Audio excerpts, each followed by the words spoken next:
बिस्मिल्लाहिर्रहमानिर्रहीम। शुरू करता हूँ अल्लाह के नाम से जो बड़ा मेहरबान और नाहित रहम करने वाले।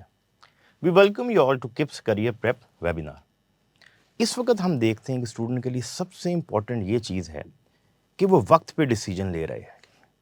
लेकिन जब हम स्टूडेंट की आंखों में देख रहे हैं तो हमें एक बेफिक्री नज़र आ रही, जैसे वो हमें ये कह रहा हो कि मेरे पास बहुत वक्त है और मैं कभी भी डिसीजन ले लूँगा अपनी लाइफ का।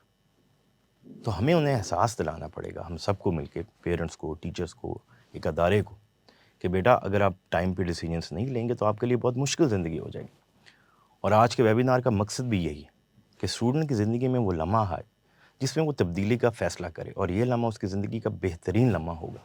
तो इंशाल्लाह आज हमारी पूरी कोशिश होगी कि उसकी ज़िंदगी में ये लम्हा आ रहा हो।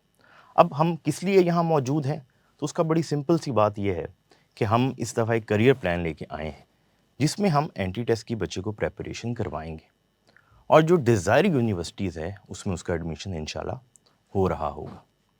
और सबसे अच्छी बात इस प्लान की ये होगी कि बच्चे की एफएससी पार्ट 2 डिस्टर्ब नहीं होगा, क्योंकि जब हमने बच्चे के साथ ये चीज़ डिस्कस करते हैं तो अक्सर वो हमें कहता है कि सर मेरी एफएससी डिस्टर्ब होगी। तो इस प्लान को बड़ा सिस्टमेटिक तरीके से बनाया गया है, इसको अभी हम एलेबोरेट भी इंशाल्लाह आगे कर रहे होंगे। तो आप देख रहे होंगे कि इसमें मेन मकसद ये है कि स्टूडेंट को फैसिलिटेट किया जाए और उसके लिए चीज़ों को आसान किया जाए। आज के हमारे जो टॉपिक्स होंगे, सबसे पहले एम ऑफ लाइफ को डिस्कस करेंगे। देखिए, जब तक स्टूडेंट का एम नहीं होगा लाइफ में, वो कामयाब हो नहीं सकता, क्योंकि वो अपने टारगेट सेट नहीं कर पा रहा होगा। लेवल ऑफ सीरियसनेस, जिस तरह हम देखते हैं, जैसे मैंने अभी आपको कहा भी है कि स्टूडेंट जो है वो सीरियस नहीं है, ना वो डिसीजंस ले रहा है, ना वो टाइम को समझ पा रहा है। इसको इंशाल्लाह हम डिस्कस कर रहे होंगे। इंपॉर्टेंस ऑफ इंजीनियरिंग और आईटी फील्ड। जब तक बच्चे को चीज़ की इंपॉर्टेंस का नहीं समझ आएगा, वो कभी भी फैसले नहीं ले रहा होगा। करियर डोमेन्स, डेफिनेटली हम करियर डोमेन्स को, यूनिवर्सिटीज़ को इन डिटेल इंशाल्लाह आज डिस्कस कर रहे होंगे। इंपॉर्टेंस ऑफ एंटी टेस्ट और वेटेजेस को इंशाल्लाह डिस्कस कर रहे होंगे। करियर प्रेप प्रॉपर आपको प्लान डिस्कशन होगा आज। और एंड में जो स्टूडेंट्स हमारे साथ, क्योंकि हम लाइव हैं, सो जो स्टूडेंट हमारे साथ सवाल पूछते रहेंगे तो इंशाल्लाह हम उनका जवाब दे रहे होंगे। इसके बाद हम देख रहे हैं एम ऑफ लाइफ स्टूडेंट का। देखिए, यहाँ बड़ी इम्पॉर्टेंट बात है कि जब हम स्टूडेंट से पूछते हैं, मतलब इंजीनियरिंग और आईसीएस के बच्चों से मैंने पूछा कि बेटा आपका एम ऑफ लाइफ क्या है, या आप ज़िंदगी में क्या बनना चाहते हैं, तो बड़े उन्होंने आराम से कहा कि सर कुछ तो कर ही लेंगे। जब ये बच्चा ये कहता है ना, तो बड़ी तकलीफ़ होती है कि बेटा कुछ तो कर लेने से आपका क्या मुराद है। किसी ने उसको कहा बेटा आप सीए कर लो, तो उसने कहा सर मैं सीए कर लेता हूँ। इंजीनियरिंग का बच्चा कह रहा है सर मैं सीएसएस करता हूँ। कोई कह रहा है कि मैं सर कोई और फील्ड करता हूँ, बिज़नेस में चला जाता हूँ। जो उसको कोई बता रहा है वो डिसीजन ले लेता है। तो हमें कोई एम नज़र नहीं आ रहा। हम बच्चों को अक्सर कहते हैं कि एम ऐसा है बेटा, जैसे एक शिकारी है वो एम करता है। तो 3 शिकारियों से पूछा गया कि आपने, एक दरख्त है, वहाँ एक चिड़िया बैठी है, उसको निशाना लगाना है, तो बताएं कि आपको क्या नज़र आ रहा है। तो पहले शिकारी ने कहा कि जी मुझे दरख्त नज़र आ रहा है और एक चिड़िया बैठी। दूसरे ने कहा कि मुझे टहनी नज़र आ रही है, उस पर एक चिड़िया बैठी। तीसरे ने कहा कि मुझे चिड़िया की आँख नज़र आ रही है जिसको मैंने मारना है। सेम ऐसा ही है, अगर बच्चे का फर्स्ट ईयर से ही हम एक एम सेट करते हैं जिस पे हम काम कर रहे हैं, जिसमें हम कॉलेजेस में हम बच्चों के पास जा रहे हैं और कोशिश कर रहे हैं कि फ़र्स्ट ईयर से ही बच्चा डिसाइड कर ले कि मेरा एम क्या है, और उसी एम को उसी तरह उसको नज़र आए और सिर्फ वही नज़र आए। उसका फोकस सीधा एक एम होना चाहिए, ना उसको इधर नज़र आए ना उसको उधर नज़र आए, कोई और चीज़ की तरफ उसका ध्यान ना हो। ये चीज़ें बड़ी इंपॉर्टेंट है। तो पहला काम जो कहीं ना कहीं हमारा ये होता है कि बच्चे का जो है वो एम सेट होना चाहिए। दूसरी चीज़ बड़ी इंपॉर्टेंट है कि बच्चा कितना सीरियस है। तो जब हमने क्लास में बच्चों से पूछा कि बेटा how much serious you are, किसी ने कहा 50%, किसी ने कहा 70%, एक दो बच्चे ऐसे थे जो 100%। हम जो चाहते हैं वो 200%। 200% से यहाँ क्या मुराद है? मुराद ये है कि जब बच्चे से पूछा जाता है कि बेटा आप 8 घंटे पढ़ोगे, कहता नो सर, तो 8 घंटे तो मैं नहीं पढ़ सकता। हाँ, बनना मैंने इंजीनियर है या बनना मैंने फ़लाँ चीज़ है, लेकिन मैं उतनी मेहनत नहीं कर सकता। तो ये सीरियसनेस लेवल, इसका मतलब बच्चे का 50 भी क्रॉस नहीं हो रहा। तो 200% से मुराद है कि सारा फोकस उस करियर की तरफ हो, नंबर की तरफ हो, एंटी टेस्ट की तरफ हो, और उसके अलावा उसको कोई और चीज़ नज़र ना आ रही हो। तो सीरियस एटीट्यूड जो है वो बहुत ज़्यादा इंपॉर्टेंट है, और अगर बच्चा कामयाब होना चाहता है तो ये बच्चे में एटीट्यूड लाजमी जो है वो होना चाहिए। दूसरी, उसके बाद जो बहुत इंपॉर्टेंस ऑफ इंजीनियरिंग और आईटी फील्ड बच्चे को अगर देखें, अगर बच्चे को इस फील्ड का पता होगा, इंपॉर्टेंस का पता होगा, तब जाके उसको आइडलाइज करता है। जब हम मेडिकल क्लास में जाते हैं और बच्चे से पूछते हैं तो सारे बच्चे कहते हैं सर मैंने डॉक्टर बनना है।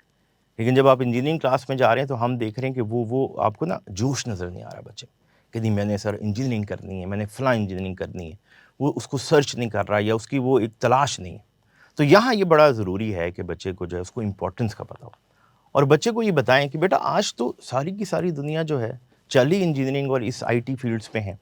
ये तब्दीली का वक़्त है। अगर आप पाकिस्तान की बात करते हैं, अभी फ्लड्स हमारे आए हुए हैं, यही हमारे मुल्क में अगर डैम होते, तो शायद ये चीज़ें ना हो रही होती। हम अपने मुल्क की सड़कें देख रहे हैं जो है बनाते हैं और ख़राब हो जाती है सड़क। तो अगर हमारे अपने इंजीनियर्स आएँ, रोबोटिक फ़ील्ड में आप देखें दुनिया कहाँ से कहाँ जा रही है, बिल्डिंग्स आप दुबई की देखें, पूरी दुनिया की बिल्डिंग्स देखें, ज़बरदस्त बिल्डिंग्स बन रही हैं, मशीन्स बन रही हैं। तो मैं अक्सर बच्चों को एक बात कहता हूँ कि बेटा आप वो लोग हैं, जिन्होंने लोगों को बताना है कि बेटा वक़्त आ गया है, वक़्त बदलने का। अगर ये चीज़ आप एहसास दिला दें ना और हम कोशिश करें हम सारे आप भी पेरेंट्स भी इसमें इंशाल्लाह हमारे साथ सब साथ होंगे हम कि नहीं बेटा जो इंजीनियर जिस तरह चेंज कर सकता है ना वो कोई और शायद काम नहीं कर सकता। तो अगर इनको इम्पोर्टेंस होगी, इनकी एक रिस्पेक्ट होगी, इज़्ज़त होगी माशरे में, तो ऑटोमेटिकली आप देखेंगे चीज़ें बेहतर से बेहतर जो है वो होती चली जाएँगी। तो ये हम सब का काम है अपने स्टूडेंट्स को ये इसकी इम्पोर्टेंस बताएँ और इसलिए हम जब लेक्चर्स देते हैं, तो हम बच्चों को इलॉन मस्क, स्टीव जॉब ये बड़े-बड़े नाम बता रहे हैं। बताने का मकसद क्या है? कि बेटा ये वो लोग हैं लेकिन कितना आज काम नहीं बिलियनियर्स हैं। मैं 100 बिलियनियर्स में आप कौन से हैं जो आपके आईटी से रिलेटेड हैं, इंजीनियर से रिलेटेड, इन्वेस्टमेंट, बिज़नेसमैन ये सारे क्रिएटिव लोग हैं। ये चीज़ों को देखते हैं, डिफरेंट नज़रिए से देखते हैं, जो शायद हम बीइंग पाकिस्तानी बच्चे या हम ऐसा मुल्क जो है वो चीज़ों को नहीं देख पा रहा। तो अगर ये बच्चे को एहसास दिला दिया जाए, तो चीज़ें बड़ी आसान हो जाएँगी बच्चों के लिए। करियर डोमेन्स जैसा मैंने कहा था कि हम डिस्कस कर रहे होंगे। अब देखिए प्रॉब्लम ये है कि जब आप इंजीनियरिंग और आईटी और सीएस के बच्चे से पूछ रहे हैं कि बेटा आप ज़िंदगी में जो है वो क्या करना चाह रहे हो? तो बच्चा बताता है सर मैं सीए करना चाह रहा हूँ, मैं अकाउंटिंग करना चाह रहा हूँ। प्रॉब्लम ये है कि जो उसकी फ़ील्ड है वो नहीं करना चाह रहा और वो दूसरी फ़ील्ड्स की तरफ जो है वो जा रहा है। हम बच्चों को गाइड भी करते हैं। बच्चों को हम आर्मी का बताते हैं कि बेटा आप आर्मी में जाना चाहते हैं, तो हम आपको गाइड करेंगे। बाकायदा बताए जाते हैं, एड्स आते हैं, क्लास में अनाउंसमेंट्स हैं। और हम चाहते हैं लेकिन अगर एक बच्चा आर्मी में जाना चाह रहा है तो पेरेंट्स को ये रिक्वेस्ट की जाती है कि आप उसको ट्रेंड करें फिजिकली क्या बच्चा एक्टिव है क्या उसके लिए उसने प्रिपेयर किया है तो ये सारी चीज़ें जो है वो बहुत ज़्यादा इंपॉर्टेंट है अकाउंटिंग एंड फाइनेंस है अगर बच्चा करना चाहता है तो डेफिनेटली जो लोग अकाउंटिंग और फाइनेंस कर रहे हैं उनसे रब्ता करे बच्चा देखिए अकाउंटिंग क्या है ये डेबिट क्या है ये क्रेडिट क्या है रिकॉन्साइल एंट्रीज क्या होती हैं थोड़ा बच्चा को नॉलेज हो चीज़ की तो अगर वो कन्वर्ट भी कर रहा है अपनी फील्ड तो उसको चीज़ों का आइडिया होना चाहिए सिविल सर्विसेज है बच्चा सीएसएस करना चाहता है अब ये कोई एक ऐसा नहीं है कि बच्चा जाके इम्तिहान देगा और वो सीएसएस अफसर बन जाएगा कहीं ना कहीं पर्सनैलिटी डेवलप करनी पड़ती है उसकी इंग्लिश अच्छी होनी चाहिए उसकी पर्सनैलिटी होनी चाहिए इंटरव्यू कैसे देगा ये बहुत सी चीज़ें डेवलप हों बचपन से नॉलेज जनरल नॉलेज पे काम कर रहा है चीज़ों को सीख रहा है फिर आपका बच्चा जो है वो सीएसएस को एक मुकाबले का इम्तिहान है लिमिटेड सीट्स हैं एलोकेशन एक लिमिटेड है तो ये ज़रूरी है कि बच्चा जो है उसको इस चीज़ का आइडिया हो कि मुझे एक अगर करियर पाथ लेके उस चीज़ को चलना है तो मुझे शुरू से उसके ऊपर ट्रेंड होना पड़ेगा बिजनेस स्टडीज़ है अब बिजनेस स्टडीज़ में ये नहीं कि बच्चा सिर्फ एमबीए कर लेगा तो बिजनेस करेगा कहीं ना कहीं उसमें एक तेज़ी तबीयत में होनी चाहिए उसके पास मार्केट नॉलेज होनी चाहिए तो एक तबीयत उसकी एक नेचर में होना चाहिए कि किस तरह चीज़ों को बनाता है बेचता है उस पर रिसर्च करता है मार्केटिंग करता है तो बच्चे को हम साथ साथ इस पर गाइड करते हैं कि बेटा अगर आप इस फील्ड में जाना चाहते हैं तो किस तरह आप उस चीज़ को इन्हांस कर रहे होंगे लॉ है एक अच्छी फील्ड है लॉ का भी हम बताते हैं बच्चे को मीडिया है फैशन डिज़ाइनिंग है तो लोगों को असल में फील्ड नज़र आती है कि इंजीनियरिंग है आईटी है मुझे मैं हमेशा एक बात कहता हूँ कि लोग नज़र आते हैं कि अगर एक फील्ड में एक बच्चा जाना चाहता है तो आप पहले उसकी पर्सनैलिटी को देखेंगे फिर आप उसको बताते हैं जैसे हमारा एक काउंसलिंग डिपार्टमेंट है student care and counselling department वो इसी चीज़ पे काम कर रहा है कि पहले बच्चे से बात की जाती है बच्चे को देखा जाता है उसकी नेचर को देखा जाता है फिर उसको सजेस्ट किया जाता है कि बेटा ये फील्ड है और ये फील्ड जो है वो आपके लिए बेस्ट है इसके बाद हम देख रहे होंगे कि कौन-कौन से प्रोग्राम अब प्रॉब्लम ये है, जब हम प्रोग्राम्स की बात करते हैं, तो पाकिस्तान में मैकेनिकल, सिविल, इलेक्ट्रिकल, केमिकल ये 2-4 ऐसे प्रोग्राम्स हैं, जिसको ज़्यादा जो है वो डिस्कस किया जाता है या लोग हमें कहते हैं कि हमने सिविल इंजीनियरिंग करनी है। मैकाट्रॉनिक्स आप देख रहे हैं, रोबोटिक टेक्नोलॉजी है ज़बरदस्त प्रोग्राम है हम देख रहे हैं आस्ता-आस्ता यूटी, नस्ट बहुत सी बड़ी यूनिवर्सिटीज़ जो हैं, फास्ट रोबोटिक के नाम से करवा रही है।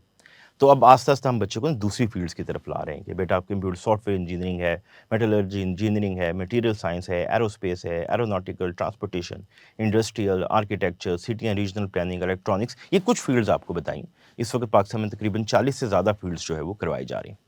तो बच्चा अक्सर कहता है जब मैं बच्चे से पूछता हूँ कि बेटा आप क्या करना चाहते हैं? तो वो कहता है सर मुझे तो इसके बारे में आइडिया नहीं है। तो हम कहते हैं बेटा देखिए गूगल आपके पास है। पूरी दुनिया आप सर्च कर रहे हैं, आप सिंपली इन इंजीनियरिंग के नाम लिखें और देखें कि ये क्या-क्या करती है। जब बच्चा पढ़ेगा ऑटोमेटिकली उसको इंटरेस्ट डेवलप होगी कि सर ये मैंने चीज़ पढ़ी, मेरे दिल को लगी। तो थोड़ा-सा जहाँ बच्चा मूवीज़ को सर्च कर रहा है, बच्चा डिफरेंट चीज़ें यूज़ कर रहा है, कंप्यूटर पे सर्च करता है, तो अपने करियर को यानी कि जिससे उसकी ज़िंदगी बननी है, उस पे बच्चा काम नहीं कर रहा और दूसरी चीज़ों पे काम कर रहा है। तो ये बच्चे को हम अपने लेक्चर्स में भी और कॉलेजेस में टीचर्स भी इस बच्चे को कह रहे हैं कि बेटा आप तलाश करें। मतलब बाकायदा हमारी इस चीज़ पे कैंपेन है कि फर्स्ट सेकंड ईयर से आप बच्चे को इस चीज़ का एहसास के फील्ड चूज़ करें, एम अपना सेलेक्ट करें, टारगेट सेटिंग करें, ताकि शुरू से ही आपको पता हो कि आपने लाइफ में क्या करना है। ये चीज़ें जो हैं वो बहुत ज़्यादा इम्पोर्टेंट है कि उस चीज़ का उसको आइडिया हो। अब ज़रा इंस्टीट्यूट्स को हम डिस्कस कर लेते हैं। सबसे पहले Lahore university of management science. जब हम लम्स की बात करते हैं तो बिज़नेस में इस वक्त पाकिस्तान का नंबर 1 इंस्टीट्यूट, और सिर्फ पाकिस्तान की हम बात नहीं करें, एशिया के टॉप इंस्टीट्यूट में है। और ये वो अदारा है कि जब बच्चा इसमें एडमिशन ले रहा है, यकीन करें ग्रेजुएट होने से पहले ही उसको मार्केट से ऑफ़र आ जाती हैं। मतलब जितने भी अदारे हैं, पेप्सी को, प्रॉक्टर, बड़े-बड़े अदारे हैं, उनको लम्स का बच्चा चाहिए। थोड़े से बच्चे होते हैं, लेकिन मार्केट जो है नज़र होती है। क्यों? क्योंकि ये वो अदारे हैं जो बच्चे पे काम करते हैं। बच्चा अगर वो सीख रहा है तो इंटरनेशनल स्टैंडर्ड पे आके सीख रहा है। तो अगर हम अदारों की बात करें तो LUMS would be my first preference, और एक ज़बरदस्त अदारा है, उसकी डिग्रीज़ और ये हमारी, इसलिए आप देखें कि लिस्ट में नंबर 1 जो है इसको हम कह रहे हैं। लेकिन जब हम इंजीनियरिंग की बात करेंगे तो इंजीनियरिंग में नस्ट जो है वो नंबर 1 इंस्टीट्यूट है। नस्ट एक मॉडर्न इंस्टीट्यूट का भी मैं अक्सर वर्ड एक यूज़ करता हूँ, जैसे कि आपको थोड़ा पिक से भी एक आइडिया हो रहा है। बच्चे की ग्रूमिंग पे काम करते हैं। अक्सर बच्चे बाहर के मुल्कों में जा रहे हैं, सीख रहे हैं, वहाँ से जाके स्कॉलरशिप्स प्रोवाइड की जाती हैं। और कई पेरेंट्स ने कहा कि सर काफ़ी महंगे ये इंस्टीट्यूट हैं, लेकिन ऐसी बात नहीं। इनमें कहीं ना कहीं स्कॉलरशिप्स भी हैं, इस पे हमने काम भी किया है। तो अगर कोई पेरेंट्स को ये कोई इशू स्टूडेंट को होता है तो उसको बाकायदा गाइडेंस दी जाती है और मेरिट के तरीके बताए जाते हैं कि बेटा आप मेरिट इतना आएगा तो आपकी स्कॉलरशिप्स हैं। तो बात ये स्टूडेंट कोशिश करेगा। इसके 3 टेस्ट होंगे। NET 1 दिसंबर में आ रहा है, नवंबर से इसकी रजिस्ट्रेशन भी स्टार्ट हो जाएगी।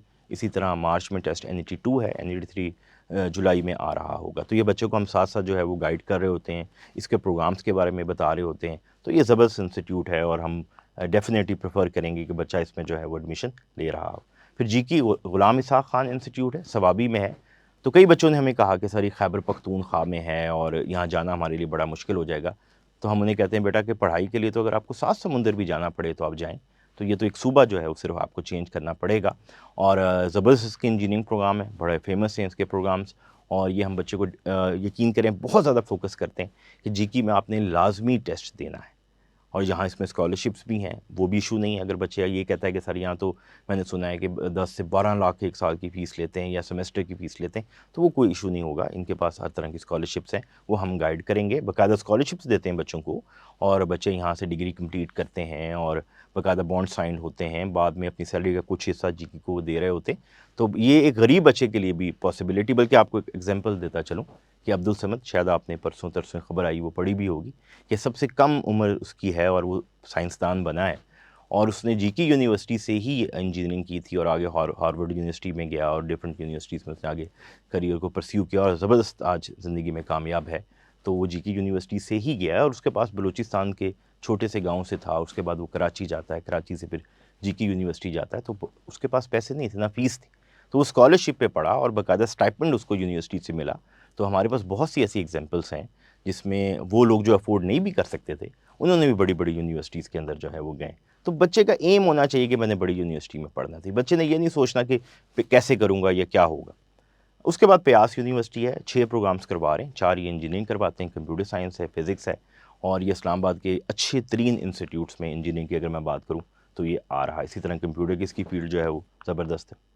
UET लाहौर, इसका तो मुझे नहीं लगता कि यहाँ बहुत हमें कोई इंट्रोडक्शन देना पड़ेगा। हर बच्चे को उसका पता है, चाहता है कि इस यूनिवर्सिटी में जाए। UT लाहौर, UT टेक्सला, बहुत से इसके कैंपसेस हैं। तो UT लाहौर को ख़ास तौर पे हम समझिए फर्स्ट प्रेफ़रेंस में लेके आ रहे होते हैं।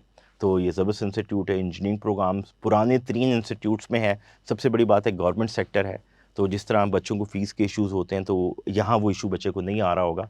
और तकरीबन ऑलमोस्ट पूरे पाकिस्तान से बच्चे जो है वो अप्लाई यहाँ कर रहे होते हैं। जैसे अभी मैं थोड़े पहले कंप्यूटर का नाम ले रहा था, तो कंप्यूटर में जो नंबर 1 प्रेफ़रेंस है वो फ़ास्ट इंस्टीट्यूट है। बहुत सी इसकी ज़बरदस्त बातें हैं। कुछ बातें अगर आपको बताएं तो यहाँ के स्टूडेंट माइक्रोसॉफ्ट कंपनी जो बिल गेट्स की है उसमें काम भी करें। इससे आप अंदाज़ा लगा लें कि यूनिवर्सिटी कितना ज़बरदस्त काम करवा रही, कंप्यूटर में बिल्डिंग भी आपको उसका आइडिया हो रहा है। तो इसके टेस्ट की हम बाकायदा तैयारी भी करवाते हैं। हमारे बहुत से बच्चे जो है वो यहाँ जा रहे हैं, फास्ट में आगे बाहर के मुल्कों में जाके काम कर रहे हैं। तो ये हमारी जो फर्स्ट प्रेफरेंस में टॉप इंस्टीट्यूट में ख़ासतौर पे कंप्यूटर और इंजीनियरिंग में जो है फास्ट यूनिवर्सिटी जो है वो आ रही होती है। तो ये फर्स्ट प्रेफरेंस है और एक ज़बरदस्त मॉडर्न इंस्टीट्यूट जिसको मैं कहता हूँ। जब हम पंजाब यूनिवर्सिटी की बात करते हैं, मेरे ख़्याल से कोई ऐसा नहीं होगा जिसने इसका नाम नहीं सुना होगा या इसको जानता नहीं होगा। तो पंजाब यूनिवर्सिटी में केमिकल इंजीनियरिंग बड़ा फ़ेमस प्रोग्राम है, इसी तरह आपकी मेटलर्जी इंजीनियरिंग है, मटीरियल इंजीनियरिंग है। ये फ़ेमस प्रोग्राम है और ज़बरदस्त प्रोग्राम है। प्लस स्टूडेंट्स को इसमें जो है स्कॉलरशिप बहुत मिल जाती हैं, काफ़ी हद तक फ़ी में आपको वेवर मिल जाते हैं, काफ़ी आसानी स्टूडेंट्स के लिए, ख़ास तौर पे जो फाइनेंशियली थोड़ी सी प्रॉब्लम में होते हैं उनके लिए आसानी। तो ये आपने जो पिक्स देखी, हम ये चाहेंगे कि ये फर्स्ट प्रेफरेंस जो है इसको बचा रखें और उसके बाद फिर हम सेकंड प्रेफरेंस पे जाते हैं। मतलब फर्स्ट का ये है कि ये टॉप मोस्ट आपकी होनी चाहिए कि मैंने इनमें जाना है लास्ट में, लेकिन उसके साथ साथ आप बाकी जो है इंस्टीट्यूट्स उसमें भी इंशाल्लाह ट्राई कर रहे होंगे, जिसमें आपके पास कॉमसेट है, नेशनल कॉलेज ऑफ आर्ट्स है, यूईटी टेक्सला है। इसके बाद जो हमारे पास लिस्ट है उसमें नेशनल टेक्सटाइल यूनिवर्सिटी है, ठीक है। इसी तरह पंजाब यूनिवर्सिटी का जो कंप्यूटर आईटी विंग है वो आपके पास है। नमल यूनिवर्सिटी है, Pakistan institute of fashion designing है, इंफॉर्मेशन टेक्नोलॉजी यूनिवर्सिटी है। इसी तरह आपके पास जेबिस्ट है। अब ये अच्छे इंस्टीट्यूट्स हैं सारे। BZU है, इसी तरह आपके पास IUB है, नवाज शरीफ है, गवर्नमेंट कॉलेज है, NFC है, कायदे आज़म इंस्टीट्यूट है, IIU है। ये वो इंस्टीट्यूट्स हैं जिसमें हम चाहेंगे कि बच्चे देखें। किप्स का हमेशा एक असूल रहा कि बच्चा मैक्सिमम जगह जो है वो अप्लाई कर रहा हो। कई दफ़ा आते हैं हमारे पास स्टूडेंट कि सर मैं बस UET में अप्लाई करूँगा या सर मैं सिर्फ नस्ट में अप्लाई करूँगा। तो हम उन्हें कहते नहीं बेटा, आप ऐसे ना करेंगे, आप स्पेसिफिक रहें कि मैं नस्ट में जाऊँगा या मैं UET में जाऊँगा। आप कोशिश करें कि सब इंस्टीट्यूट में अप्लाई करें ताकि 2-4 जगह आपका नाम आए, ताकि आपके लिए चीज़ें जो है वो आसान हो। इसी तरह फौजी फाउंडेशन, एयर, बहरिया और बहुत से इंस्टीट्यूट्स हैं। शायद शाम हो जाए अगर हम इसको जो है वो डिस्कस करें, तो कुछ मेजर इंस्टीट्यूट्स हैं जिनके सामने हमने आपके नाम डिस्कस किए हैं और हम चाहेंगे कि बच्चा जो है वो अप्लाई करे। अब सवाल है कि बच्चे ने कैसे इन इंस्टीट्यूट्स में जाना है। तो मैट्रिक जो है वो बच्चा पेपर ज़ाहिर दे चुका है, इसी तरह फर्स्ट ईयर जो है उसके पेपर हो चुके हैं। अब बच्चे के पास सेकंड ईयर है और एंट्री टेस्ट है। तो ये वो चीज़ें होंगी जिसके बेस पे बच्चा जो है वो बड़े इंस्टीट्यूट में उसका एडमिशन हो रहा होगा। थोड़ा-सा हम मेरिट्स देख लेते हैं कि किस क्राइटेरिया के कितने जो है वो मेरिट्स। सबसे पहले जीके को डिस्कस करते हैं। तो आप देख रहे हैं एंट्री टेस्ट जो है वो 85% है, इंटर 10% है और मैट्रिक जो है वो 5% है। तो कई बच्चे हमारे पास आते हैं कि सर हमारे तो नंबर बड़े थोड़े हैं फर्स्ट ईयर में, तो हार चुके होते हैं कि शायद हमारा एडमिशन जो है वो हो नहीं सकता। तो बच्चों ने हारना नहीं है या बच्चे ने परेशान नहीं होना। आप देख रहे हैं कि एंट्री टेस्ट का कितना ज़्यादा वेटेज है जीके में। इसी तरह आप नस्ट है, जो अभी हमने बताया कि बहुत से बच्चों की पहली प्रेफरेंस होती है, तो उसमें एंट्री टेस्ट 75% है, इंटर 10% है, इंटर सॉरी 15% है, मैट्रिक जो है वो 10%। इसी तरह अगर प्रयास की बात करें, 60% एंट्री टेस्ट है, 25% इंटर है और मैट्रिक 15% है। फिर हम फास्ट पे आते हैं, 50% एंट्री टेस्ट है, इंटर जो है वो 50% है और यहाँ आप देख रहे हैं कि मैट्रिक की वेटेज जो है वो 0। जो बहुत सा बच्चा परेशान होता है कि शायद मेरे मैट्रिक में नंबर कम है तो शायद मैं ना कर पाऊँ। इसी तरह अगर आप कॉमसेट में देखें, एंट्री टेस्ट 50% है, इंटर 40% है और 10% मैट्रिक है। NTU की बात करते हैं, 45% एंट्री टेस्ट, 45% इंटर और 10% मैट्रिक।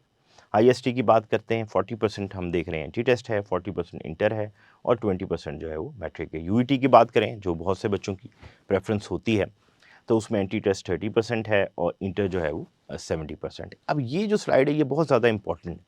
इससे बच्चे को अंदाज़ा हो रहा है कि किस यूनिवर्सिटी में कौन सी चीज़ ज़्यादा इंपॉर्टेंट है और किस पे फोकस करना है। मतलब बहुत सा बच्चा जो FSC में बहुत अच्छे मार्क्स लेता है, आप देखते हैं UET में अगर आप देखें तो 70% हमें नज़र आ रहा है वेटेज और एंट्री टेस्ट में 30। इसी तरह अगर आप जीके को देखें तो एंट्री टेस्ट की वेटेज बहुत ज़्यादा है। तो डिफरेंट इंस्टीट्यूट्स हैं, उनके डिफरेंट जो है वो क्राइटेरिया। अब FSC में और एंट्री टेस्ट में फ़र्क क्या है? ये बहुत बड़ी बात है कि अगर एक FSC कर रहा है तो कहेगा सर ये एंट्री टेस्ट क्या है या मुझे एंट्री टेस्ट मैंने क्यों करना है? तो अगर आप देखें, अगर एक बच्चा FSC में, बहुत से बच्चे का सर हमारी लिखाई नहीं अच्छी, सर हमसे रट्टा नहीं लगता, सर हमसे शेरो शायरी नहीं होती, बहुत सी चीज़ें होती हैं जो शायद वो कंफर्टेबल नहीं होते और शायद वो कह रहे होते हैं कि सर मेरे इसलिए नंबर नहीं आते। तो अगर आप और देखें तो एंट्री टेस्ट में ना हैंड राइटिंग है, ना पेपर प्रेजेंटेशन है, लॉन्ग क्वेश्चन जो है इसी तरह जो है शॉर्ट, इनमें कोई चीज़ नहीं है। एक चीज़ है वो आपके जो है वो MCQ। इसको आप आसान लफ्ज़ों में हम समझाने की कोशिश करते हैं क्योंकि ज़रा हमने और बहुत सी चीज़ों को डिस्कस करना है। देखिए बच्चे की आदत ये है कि जब टीचर क्लास में कहता है कि बेटा सबको समझ आ गया, तो सारे बच्चे कहते हैं कि जी सर, यस सर। ये आदत है, बच्चा घर जाके पढ़ लूँगा, मैं बाद में कर लूँगा। बाद में बच्चा जो है वो रट्टे लगा रहा था। पहले आप ये समझ लें 10 साल 12 साल बच्चे ने चीज़ को याद किया है और जाके जो है वो कागज़ पे लिखा है। बच्चे को कभी ये ज़रूरत ही समझ नहीं आई कि जो मेरा टीचर पढ़ा रहा है इसको मैं कॉन्सेप्चुअली समझूँ। मैं इसका जो है वो व्हाय तलाश करूँ, मैं इसका रीज़न तलाश करूँ, मैं इसकी जो है वो बेस तलाश करूँ, मैं देखूँ कि जो सर बात कर रहे हैं इसका बैकग्राउंड क्या है। जैसे हम अक्सर प्लैनेट की एग्जांपल देते हैं अपने लेक्चर्स में कि प्लूटो जो है वो आज प्लैनेट नहीं, एक वक्त था हमारे दौर में प्लैनेट था। तो जो ज़हीन बच्चा होता है वो पूछता है कि सर अभी आपने कहा कि प्लूटो एक वक्त था प्लैनेट था, आज नहीं। तो इसकी रीज़न क्या है? तो रीज़न बड़ी सिंपल सी होती है कि एक तो प्लूटो जो है वो सन से बहुत ज़्यादा अवे है, उसका साइज़ छोटा है। अभी तजस्सुस है, अगर तो बच्चे में अब और करना पड़ेगा, अगर बच्चा वो पुराने स्टाइल से अपने मैट्रिक या इंटर वाले स्टाइल से जाएगा तो फिर एंटी टेस्ट उसके लिए बहुत मुश्किल हो जाएगा। तो ये हम बार-बार लेक्चर्स बच्चों को दे रहे हैं। हम यकीन करें क्लासेस में, इवनिंग कोचिंग कॉलेजेस में 2-2 दफ़ा बच्चों के पास गए हैं और उनको बाकायदा ये समझाया है कि एंटी टेस्ट क्या है, उसके सवाल क्या हैं और ये बच्चों के साथ डिस्कशन हुई है ताकि उनको ये समझ आ जाए कि जिस तरह मैंने लेक्चर जब शुरू किया तो आपको तब्दीली की बात की थी कि अब ये तब्दीली जो बच्चे में आनी है उसको अगर अब ये वक्त है कि वो समझे। अगर वो उसको नहीं समझेगा तो उसके लिए जो है वो बहुत ज़्यादा प्रॉब्लम आ रही होगी। उसके बाद हम देख लेते हैं, अच्छा ये स्लाइड बड़ी ज़्यादा इम्पोर्टेंट है। ये क्यों इम्पोर्टेंट है कि इससे पहले कि मैं करियर प्रेप पे जाऊँ और आपको समझाऊँ कि हम क्या प्लान लेके आए हैं और किस तरह हम उसको करेंगे। तो ये ज़रा आप थोड़ा-सा ज़रा इसको अगर आप टेक्निकली समझ जाएँगे ना, तो फिर आपको समझ आ जाएगा कि किप्स ने ये करियर जो प्रेप प्लान है, ये क्यों लेके आए हैं, इसकी ज़रूरत क्या थी। पिछले साल जो आपके पेपर हुए, वो 4 जुलाई को ख़त्म हुए, ठीक हो गया? बच्चे ने 5 जुलाई से एंट्री टेस्ट स्टार्ट किया। अब एक बच्चा कहता है कि सर मैं ना जब एफएससी के पेपर ख़त्म होंगे ना तो तब तैयारी कर लूँगा एंट्री टेस्ट को, मतलब थर्ड फेज़ जिसको भी हम डिस्कस कर रहे होंगे, मैं उसमें आ जाऊँगा सर आपके पास। तो फॉर एग्ज़ाम्पल एक बच्चा पिछले साल हमारे पास 5 जुलाई को आता है और वो कहता है कि सर मैं ये अभी से स्टार्ट नहीं करना चाहता। तो आप अगर एनटीएस की टेस्ट देखें, 18 जुलाई को टेस्ट है और टाइम कितना बच्चे के पास बचा? 10 या 11 घंटे। फिर हम ई कैट की बात करते हैं, 18 से 22 जुलाई टेस्ट था, तो बच्चे के पास टाइम कितना है प्रिपरेशन का? 10 से 11 दिन। फास्ट का टेस्ट देख लें, 13 से 22 जुलाई था, टाइम कितना? 5 से 6 दिन बच्चे के पास। फर्दर यानी कि जब स्टार्ट हो रहा है तो बच्चा एक टेस्ट दे रहा है, उस एक टेस्ट के बाद कितना टाइम है? बीच में वो कैसे इन टेस्टों को सारों को मैनेज करेगा, ये बहुत बड़ा, क्योंकि एक टेस्ट तो नहीं, मेडिकल की तरह एक इंपॉर्टेंट टेस्ट जैसे नेशनल एमडी कैट है, दूसरा वो नम्स दे रहे होते हैं, तो वो इतने ज़्यादा टेस्ट एक साथ नहीं दे रहे होते, उसमें टाइम आता है। जैसे मेडिकल का टेस्ट देखें, अभी तक नहीं हुआ, लेकिन एंट्री टेस्ट के बच्चे के पास तो उतना टाइम ही नहीं है कि वो वेट करेगा कि मैं सर आराम से तैयारी कर लूँगा, तो ऐसा पॉसिबल नहीं है। उसके पास टाइम बहुत कम है। नस्ट आप देख लें, जब बच्चे के पेपर ख़त्म हो रहे थे तो वो टेस्ट स्टार्ट हो चुका था, उसके पास टाइम समझे ना होने के जो है वो बराबर था। जीके का देख लें, 23-24 जुलाई को टेस्ट होता है, 15 दिन का टाइम बड़ी मुश्किल से बच्चे के पास है। प्यास का आप देख लें, 24 को रावलपिंडी इस्लामाबाद, 31 अगस्त को बाकी शहरों में था, तो 20 से 25 दिन बच्चे के पास बड़ी मुश्किल से आते हैं। कॉमसेट की बात करें, 24 जुलाई को टेस्ट है, 24 इस तरह डिफरेंट डेट्स थी इसकी, तो टाइम 20 से 25 दिन। तो सवाल ये है कि बच्चा फर्स्ट ईयर और सेकंड ईयर जो कि उसने entry test point of view से पढ़ना है, जो कि डिफरेंट है, जिसका स्टाइल डिफरेंट है सवालों का, उसमें लॉन्ग क्वेश्चंस नहीं है, शॉर्ट क्वेश्चंस नहीं है। तो ये आपसे सवाल है, बच्चों से सवाल हम करते हैं कि बेटा आप बताओ कि आप ये सारे को देखते हो तो आप 20 से 25 दिन में किस तरह तैयारी करेंगे, मतलब अगर ये पॉसिबल भी हो तो ये कैसे पॉसिबल हो सकता है। इसलिए बच्चों को जो है ये आज जो 16 अक्टूबर से हम स्टार्ट करने जा रहे हैं करियर प्रेप, जिसको हम जो है वो डिस्कस भी करते हैं, लेकिन ये ज़रूरी था कि आपको ये समझाया जाए कि किप्स जो ये सेशन लॉन्च कर रहा है career prep long form session, इसको हम वीकेंड स्पेशल कहते हैं, तो ये इसकी लॉजिक क्या है, लॉजिक समझाना बच्चे को। अगर आप लॉजिक नहीं समझाएंगे तो बच्चा चीज़ को कभी भी उस तरह टेकअप नहीं करता। तो ये स्लाइड इसलिए आपको बताई गई है कि लॉजिक आपको समझ आ जाए कि इसकी लॉजिक क्या है, और बच्चे को भी हम इस चीज़ समझा के आ रहे हैं, बात पेरेंट्स के साथ भी हमारी इंटरेक्शन हुई है और यही उनको समझा रहे हैं। सबसे पहले ये एक ऐसा प्लान हम लेके आए हैं जो 100% गारंटी है कि इंशाल्लाह कामयाब होगा अगर बच्चा हमारे पास टाइम से आता है। जो यूटिलाइज़ेशन है वो हमने बड़े टेक्निकल तरीके से उस चीज़ को यूटिलाइज़ करना है और एफएससी की तैयारी इसके साथ होगी। क्यों हम कह रहे हैं साथ होगी? क्योंकि जब बच्चा एक मुश्किल चीज़ कर रहा होगा, डेफ़िनिटली उसको जब एफएससी आएगा, क्योंकि एफएससी अगर आप एंटी टेस्ट के कंपेयर करें तो ईज़ी है।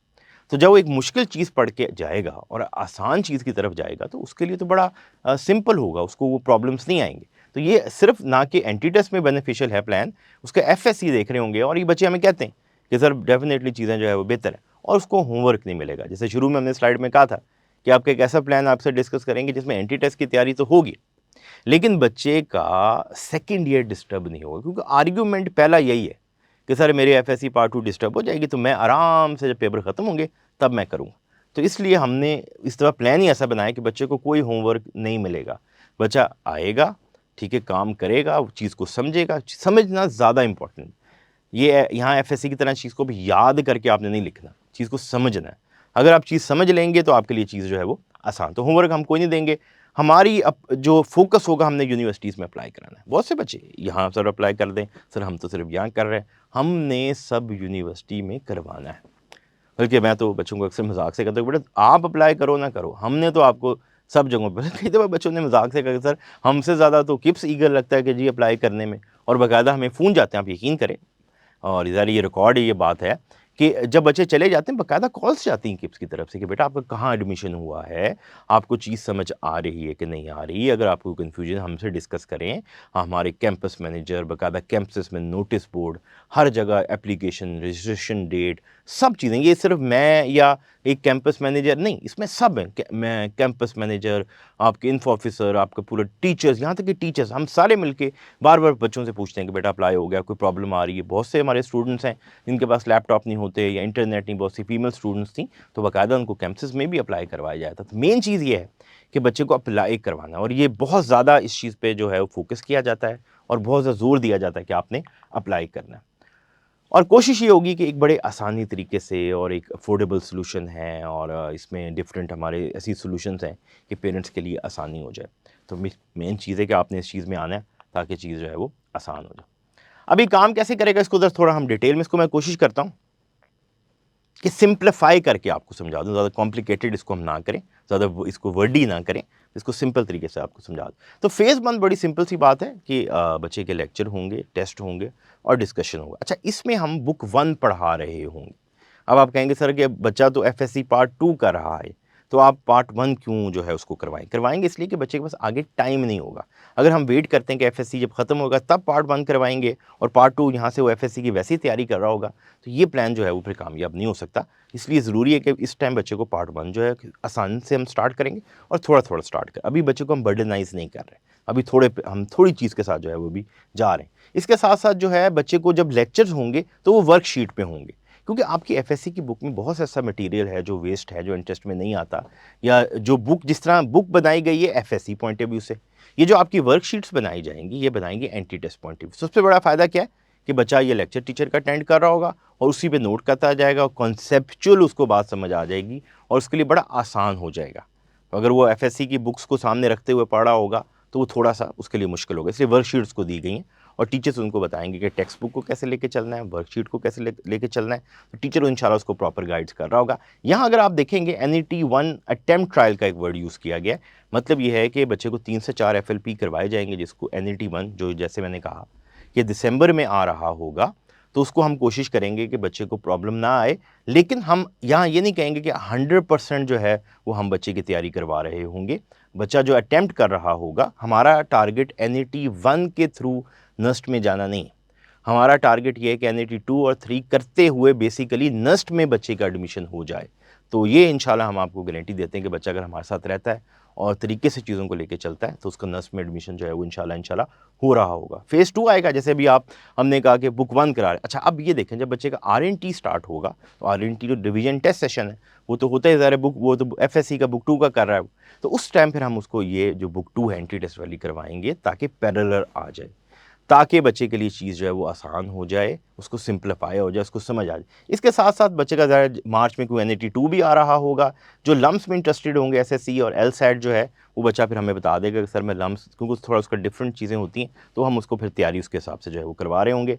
और फेज़ 3 जिसमें मैंने आपको बताया कि टाइम थोड़ा कम रह जाएगा, लेकिन नस्ट हो गया, फास्ट हो गया, आईक्यू पोर्शंस आते हैं, क्वांटिटेटिव है, एनटीएस में बहुत सी चीज़ें ऐसी क्वालिटेटिव पोर्शंस आते हैं, जो हम कोशिश करेंगे फिर फेज़ 3 में उसको जो है वो करवा लिया जाए। तो ये जो प्लान आप देख रहे हैं ये बहुत टेक्निकल है, इसमें बाकायदा पूरी टीम बैठी है, टीचर्स बैठे हैं, तब जाके डिसाइड हुआ कि एफएससी भी डिस्टर्ब ना हो, चीज़ें भी डिस्टर्ब ना हो और बड़े अच्छे तरीके से जो है वो बच्चा काम कर ले। तो आपका बच्चा मंडे, ट्यूसडे, वेडनेसडे और थर्सडे उसी तरह काम करेगा जिस तरह वो कॉलेज जा रहा है या इवनिंग कोचिंग जा रहा है, जिस रूटीन में जा रहा है उसको वैसे ही करेगा।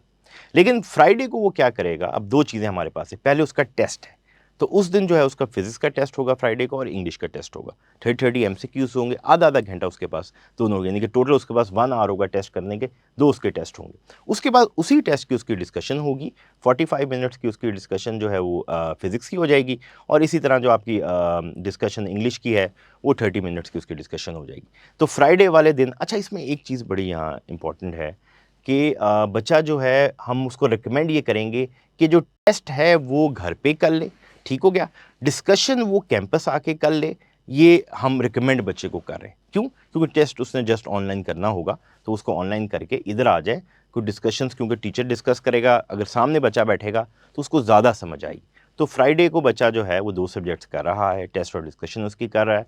ऑन कैंपस हम जिस तरह कहा कि डिस्कशन कर ले आके, टेस्ट ऑनलाइन कर ले, अगर बहुत कोई मजबूरी है तो दोनों चीज़ें ऑनलाइन भी वो अवेलेबल होंगी, वो कर सकता है। तो ये हमारा फ्राइडे का बड़ा लिमिटेड टाइम हमने रखा ताकि आपके लिए चीज़ें जो है वो आसान हो जाए। उसके बाद हम सैटरडे को आते हैं। जिस तरह हमने फ्राइडे को 2 सब्जेक्ट्स किए, इसी तरह जो है वो हम सैटरडे को 2 सब्जेक्ट्स कर रहे होंगे। सेम उसी तरह होगा कि आपका टेस्ट हो जाएगा और डिस्कशन हो जाएगा। तो यहाँ बच्चे की वो मैथ हो जाएगी, अगर कंप्यूटर है तो कंप्यूटर रखा हो तो कंप्यूटर कर लेंगे, केमिस्ट्री है तो फिर वो केमिस्ट्री कर लेगा। इसी तरह ऑनलाइन और कैंपस के पास वही चॉइस होगी, और टेस्ट के लिए इसी तरह 2 टेस्ट होंगे, आधे-आधे घंटे के टेस्ट होंगे, 30-30 MCQs होंगे, 1 घंटे में वो टेस्ट कर रहा होगा, और डिस्कशन 45-45 मिनट्स दोनों सब्जेक्ट्स की होंगी। तो 1 आवर 30 मिनट्स में बच्चा इसको जो है वो टेकअप इंशाल्लाह कर रहा होगा। तो ये फ्राइडे सैटरडे बड़ा कोशिश करते हुए बड़ा लिमिटेड रखा गया। हम इस चीज़ को जानते हैं कि बच्चा आपका अगर एकेडमी जा रहा है, कॉलेज जा रहा है, तो उसके लिए थोड़ी-सी प्रॉब्लम होगी, लेकिन हम प्लान लाई इसी तरह है कि थोड़ा-थोड़ा बर्डनाइज़ नहीं करना चाह रहे। तो 3 दिन में हमने उसको बड़े तरीके से आप देख रहे हैं कि बैलेंस कर रहे हैं। सबसे जो इम्पोर्टेंट दिन होगा बच्चे का वो होगा संडे का दिन। जब संडे की बात करेंगे तो उसमें ऑल सब्जेक्ट्स आपके जो हैं वो आएँगे। हर सब्जेक्ट के वो लेक्चर उस दिन अटेंड कर रहा होगा। जैसे पहले बताया गया कि वर्कशीट पे वही काम कर रहा होगा। ये पेरेंट्स से हमने रिक्वेस्ट की है कि बेटा संडे को ये कंपल्सरी है कि आप कैंपस आएँगे। ठीक है? ये हम ऑनलाइन आपको लेक्चर्स नहीं करवाएँगे। हम क्यों नहीं करवा रहे होंगे? इसलिए नहीं करवा रहे होंगे कि अगर ऑनलाइन आप कर रहे हैं, हम ऑनलाइन आपको दे सकते हैं। हमारा बाकायदा LMS है, और ये कोरोना में हम ये करवाते भी नहीं सारा कुछ ऑनलाइन काम। हमारे लिए कोई इशू नहीं, किड्स के लिए कोई ऐसी बड़ी बात नहीं है, और हम आपको कह सकते हैं कि बेटा आप संडे को घर पे रह लें और ऑनलाइन काम कर लें। लेकिन ऑनलाइन हमें इस चीज़ का बड़ा अच्छी तरह अंदाज़ा है कि बच्चा 4.5 घंटे ऑनलाइन नहीं बैठेगा, वो सीरियस नहीं होगा, वो सवाल नहीं करेगा, वो चीज़ों को उस तरह टेकअप नहीं करेगा। तो ये रिक्वेस्ट भी है और ये ज़रूरत भी है कि बच्चा जो है वो संडे वाले दिन जो है वो टाइम निकाले, और उसका मुनासिब जो है वो हम टाइम टेबल बना के उसके लिए आसान कर लें। इसी तरह आपको किप्स LMS पे जो फीचर्स प्रोवाइड करेंगे जो बहुत इंपॉर्टेंट है, जिस तरह मैंने अभी आपको कहा ऑनलाइन क्लास टेस्ट बच्चा कर ले, लेकिन ये टेस्ट विदाउट एक्सप्लेनेशन है, क्योंकि उसके बाद जैसे हमने कहा कि आपकी डिस्कशन होनी है जो कि कॉम्प्रिहेंसिव होगी। ऑनलाइन लाइव टीचर सपोर्ट आपके पास है, 9 से शाम सुबह 9 से लेकर शाम 9 बजे तक आप कर रहे होंगे। ऑनलाइन टीचर सपोर्ट आपके पास है, अगर आप उस टाइम टीचर को अब सवाल करें जब टीचर अवेलेबल नहीं है तो कोई इशू नहीं है, आपको टिकट बाकायदा रिलीज़ कर दिए जाएंगे। जब टीचर आएंगे तो आपको आंसर जो है वो प्रोवाइड हो जाएगा। प्रोग्रेस एनालिटिक्स स्टैट्स है, जो आप करते जाएंगे अपडेटेड होता जाएगा। पाई चार्ट्स हैं, डिफरेंट चीज़ें जिससे आपको पता चल जाएगा कि आपकी प्रोग्रेस क्या चल रही। लीडर बोर्ड है, जो जैसे मैंने कहा कि पोजीशंस आती जाएंगी, लीडर बोर्ड पे आती रहे। कई बच्चे बड़े इंटरेस्टेड होते हैं कि सर जैसे मैंने लाहौर में मेरी 3rd पोजीशन चल रही है, या पंजाब में सर देखें मैं 5वें नंबर पे, तो बड़ा एक वो कॉम्पिटिशन वाली ना उनमें एक तबीयत में होता है कि हम सब देखें पोजीशंस ले रहे हैं। तो ऐसे बच्चे हैं, बिल्कुल ऐसे बच्चे हैं, तो वो उनके लिए फिर लीडर बोर्ड एक बड़ा अच्छा इंटरेस्टिंग फीचर हो सकता है। काउंसलिंग सपोर्ट है, काउंसलिंग की हमें इस चीज़ का अंदाज़ा है, खासतौर पर इंजीनियरिंग वाले बच्चे, क्योंकि बहुत से टेस्ट आ रहे होते हैं, रजिस्ट्रेशन डेट का उनको नहीं पता चल रहा होता, अप्लाई कैसे करना नहीं पता चल रहा होता, फॉर्मेट्स क्या हैं, कई फॉर्म कॉम्प्लिकेटेड होते हैं। तो ये काउंसलिंग सपोर्ट इंशाल्लाह आपको ऑनलाइन भी अवेलेबल है, और ये कैंपस में भी स्टूडेंट काउंसलर्स होंगे, और हम लोग भी मौजूद हैं। आपका बाकायदा एक स्पीकर विंग है, हम लेक्चर्स दे रहे हैं, कैंपस में आपके काउंसलर्स हैं, आपके कैंपस मैनेजर, ये सब इंशाल्लाह काउंसलिंग आपकी कर रहे होंगे, और ऑनलाइन भी काउंसलिंग होगी। तो अल्लाह का शुक्र है किप्स एक यूनिट है, यहाँ हर आदमी जो है उसका एक ही मकसद है कि बच्चे की यूनिवर्सिटी में एडमिशन हो जाए। नोटिफिकेशन है, जो चीज़ें अपडेट होती रहेंगी उसकी नोटिफिकेशन जो है वो आपको साथ साथ जो है वो आती रहेंगी। तो आपने स्टूडेंट्स को हमेशा कहता हूँ कि आपने घबराना नहीं है, किप्स आपके साथ है, और ऐसा नहीं होगा कि कोई इंपॉर्टेंट इन्फॉर्मेशन जो है वो आपको ना पता चले या वो स्किप हो जाए। अब हम पोजीशंस की बात कर लेते हैं। आदिल असला आप देख रहे हैं R1 कैंपस जौहर टाउन में हमारे स्टूडेंट रहे। तो बड़े इंटरेस्टिंग बात आप देखें कि ये फर्स्ट पोजीशन ECAT में भी बच्चे की है, और वहाँ फास्ट में भी उसकी पोजीशन है। कयूम अहमद मुगलपुरा कैंपस आप देखें, नस्ट में भी उसकी पोजीशन है, इसी तरह GK में भी पोजीशंस है। ये सैम अहमद हमारा रावलपिंडी 6 रोड है, इसकी प्यास में पोजीशन है। तो ये बच्चे, जो आपको इंटरेस्टिंग बात बताऊँ कि पिछले साल जब 18 अक्टूबर को ये करियर प्रेप स्टार्ट हुआ ना, तो ये लोग हमारे साथ थे। तो अगर आपको ये कोई बच्चे गए हो ना कि सर देखें अब मैं इतना पहले शुरू कर दूंगा, सर मेरी तो एफएससी डिस्टर्ब हो जाती है, सर हम तो तैयारी नहीं कर पाएंगे, तो ये बच्चे आपके पास एग्जाम्पल्स हैं कि जिनको समझ आ गया कि एंटी टेस्ट क्या है, जिनको ये समझ आ गया कि जो क्लास है वो सही जगह होती है बात को समझने के लिए। तो ये जो बच्चे की एफएससी की एक सोच है कि नहीं हम घर जाके कर लेंगे, कल कर लेंगे, परसों कर लेंगे, ये सोच फिर बड़ी प्रॉब्लम करेगी एंटी टेस्ट। तो ये वो बच्चे हैं जिनको ये समझ आ गया कि एंटी टेस्ट क्या है। और हम चाहते हैं, और ये मैं आपको कह रहा हूँ कि हम चाहते हैं कि हमारा जो अब ये बच्चा जो 16 अक्टूबर को इंशाल्लाह ये शुरू कर रहा होगा, तो अगले साल जो है इसी तरह मैं लेक्चर दे रहा हूँगा या हम लेक्चर दे रहे होंगे और उसकी तस्वीरें जो हैं वो हम बता रहे होंगे, कितना अच्छा लगता है नाम लेते हुए, और ये पूरे पाकिस्तान में लेक्चर जा रहा होगा। तो ये हमारी ख्वाहिश है कि बच्चे जो है वो इस चीज़ को टेकअप करें और समझें इस बात। अब आप देख रहे हैं ये किप्स एंटी टेस्ट सीरीज बाकायदा बनाई गई, मैथ्स है, फिजिक्स है, कंप्यूटर साइंस है। तो ये पेरेंट्स ने अक्सर मुझसे सवाल किया, पेरेंट्स ओरिएंटेशन होती है कि सर आप एक बात बताएं कि जब एफएससी की बुक्स हैं और बच्चा एफएससी पढ़ रहा है तो ये फिर दोबारा से बुक्स बनाने की आपकी क्या लॉजिक है। तो इस बात को थोड़ा समझने की कोशिश करें कि हर यूनिवर्सिटी जो इंजीनियरिंग या IT यूनिवर्सिटीज़ हैं उनका मसला ये है या उनके क्राइटेरिया ये है कि सबका टेस्ट जो है वो डिफरेंट है। हर यूनिवर्सिटी अपने हिसाब से एंट्री टेस्ट लेती है। जैसे अगर आप फास्ट देखें तो फास्ट में एडवांस मैथ है, इसका मतलब है कि वो वाला मैथ नहीं जो आप एफएससी की बुक में पढ़ें और बच्चा एफएससी की बुक को समझते हुए जाके मैथ कर रहा है। इसी तरह का IQ का पोर्शन है, तो हमारी तो किसी बुक में IQ जो है वो आपको नहीं पढ़ाई जा रही, या मैथ है उसका स्टाइल और है, फिजिक्स के पूछने का स्टाइल और है। तो किप्स ने ये जो बुक्स बनाई हैं, किप्स को बड़ी अच्छी तरह आइडिया है कि यूनिवर्सिटीज़ को क्या चाहिए। तो ये बुक्स बाकायदा डिपार्टमेंट NDC डिपार्टमेंट है इस पे काम कर रहा है, बहुत से टीचर्स सीनियर्स पे काम कर रहे हैं और पब्लिकेशन किप्स किस पे काम कर रही है। तो बहुत से लोग मेहनत करते हैं तब आपको ये बुक्स लाते हैं ताकि आप लोगों की ज़िंदगी जो है वो आसान। तो ये बुक्स आपको बड़े ज़बरदस्त तरीके से वो जो एक देखें किताब में तो लॉन्ग क्वेश्चंस भी हैं, शॉर्ट क्वेश्चंस भी हैं, उसमें तो हर चीज़ है ना, लेकिन ये बुक्स आपको बनाई ऐसी जा रही हैं कि एंटी टेस्ट के सवाल या MCQs कैसे आएंगे उसके हिसाब से ये जो है ये किताब जो है वो बनाई गई। तो इसको फिर ये बड़ी ज़रूरत है कि ये लाजमी है बच्चों के लिए कि बच्चा इसको जो है वो इस्तेमाल कर रहा होगा। इसको इस्तेमाल करते हुए आप इंशाल्लाह कामयाब हो रहे होंगे। यहाँ आप देख रहे हैं फंग लिखा हुआ है, कई बच्चे सवाल पूछते हैं पेरेंट्स सर ये फंग क्या है। तो ये बेसिकली सेशन है ये जिसमें हम फास्ट, UT, नस्ट, GK, ये एक शॉर्टकट नाम रखा गया है, लेकिन इसमें प्यास भी है। इसमें राउंड अबाउट 50 यूनिवर्सिटीज़ की बच्चे जो है वो किप्स के साथ तैयारी कर रहे होंगे, तो ये सेशन का नाम हम इसको रखते हैं। इसी तरह अगर कोई सिंपल UET की तैयारी करता है तो फिर ECAT उस सेशन का नाम होता है, इसलिए ये नाम जो है वो लिखे हुए हैं। कोई चीज़ भी अगर आप जानना चाहते हैं या आपके जहन में कोई सवाल है तो आप सिंपली जो है वो 1115477775 पे कॉल कर सकते हैं। सेशन के बारे में जानना चाह रहे हैं, फ़ीस के बारे में जानना चाह रहे हैं, कैंपस का एड्रेस आपको नहीं समझ आ रहा, तो इसमें से कोई भी चीज़ है तो आप हमें जो है वो सवाल कर सकते हैं और इंशाल्लाह जो है वो हम आपको जवाब देंगे। तो हमारा बाकायदा कॉल सेंटर हमने बनाया गया जो ऑलमोस्ट आपके साथ होता है और आपके सवालों का जवाब देता है। जिस तरह हमारा ये लाइव वेबिनार जो है वो चल रहा है तो बहुत से लोग जो हैं वो साथ साथ हमसे सवाल कर रहे हैं। तो इंशाल्लाह एक ब्रेक के बाद हम वापस आते हैं और फिर इंशाल्लाह आपके सवालों के जो है वो जवाब देंगे। Entry Test 2022 Engineering and Computer Sciences Results. Kipsians achieved glory while creating new success stories. The winning legacy continues at KIPS Entry Test Preparation with 23 top positions achieved in all top-notch engineering and computer sciences universities. ECAT Clean Sweep Overall first position, all regional first positions and top 6 positions. NUST Clean Sweep, first, second, third positions achieved. FAST Clean Sweep, top 10 positions achieved. GK second position. And like every year, highest number of qualifiers remained Kipsians. Congratulations to all winners and wishing you all the best for new dreams ahead. KIPS Entry Test Preparation. Win your dreams. किसी को kips join करने का मशवरा मैं इसलिए देना चाहूँगा क्योंकि किप्स का जो एंट्री टेस्ट प्रिपरेशन का जो सिस्टम है बहुत वास्ट है, बहुत वाइड है। सिर्फ वो एक किप्स सिर्फ एकेडमी नहीं है, वो एक पूरी सिस्टम है जो डिफरेंट सिटीज़ में एक दूसरे के साथ लिंक्ड है। अब किप्स में जो एंट्री टेस्ट की सेशन हो रहा होता है उसमें टीचर सिर्फ उसी एकेडमी के नहीं होते, वो डिफरेंट सिटीज़ से आते हैं और अपना व्यूज़ शेयर करते हैं कि इस प्रॉब्लम को आप किस किस तरीके से सॉल्व कर सकते हो। KIPS Entry Test Preparation. Wing your dreams. Welcome after the break. अब हम अपने क्वेश्चन आंसर सेशन जो है उसको स्टार्ट करते हैं। तो सबसे पहला सवाल हमारे पास आया है, how can I prepare this session if KIPS campus is not in my city. कोई ऐसा इशू नहीं है। सिंपली आपने ये करना है कि www.kipsedu.pk पे जाना है और हमारी वेबसाइट पे जाके आपने अप्लाई करना है। किप्स का बाकायदा वर्चुअल कैंपस है, जहाँ जहाँ किप्स मौजूद नहीं है वहाँ का बच्चा, ये कहीं का भी बच्चा जो है वो अप्लाई कर सकता है।